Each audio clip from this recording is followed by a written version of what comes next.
Alright, if you found this video, you need some help on the first problem of tonight's homework, so keep watching.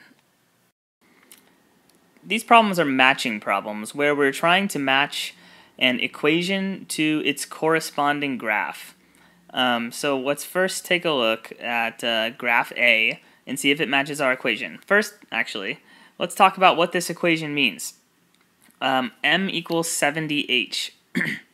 That's saying the number of miles traveled, which is what M stands for, equals the number of hours that have passed times 70. Remember, when we put a variable and a number next to each other, we are multiplying them. So 70 times the number of hours equals the number of miles. Well, let's look and see if that's true here.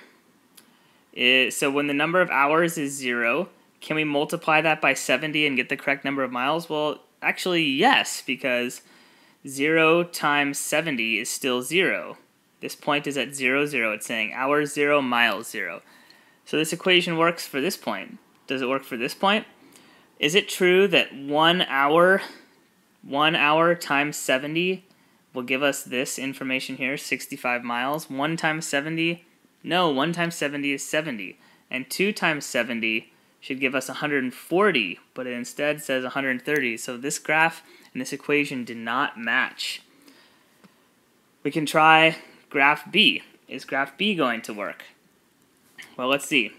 1 times 70, the hours times 70 should give us the number of miles. 1 times 70 should say that the number of miles is 70. Is that what it appears to be here? I don't think so, because this dot is right in between 30 and 60.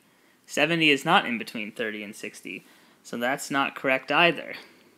And C, when the hours are 1, the miles should be 70, but here they're 55, so that's no good either. Let's try D. When the hours are 1, the miles should be 70. It is. And what about when the hours are 2? The miles should be 2 times 70, which is 140. It is. When the hours are 3, should be 3 times 70.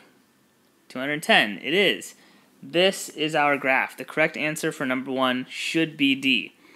Hopefully this will help you answer the next 5 questions. Make sure to write your answers down, and when you finish completing the form, it will tell you the correct answers, and you can check to see if you've done it right.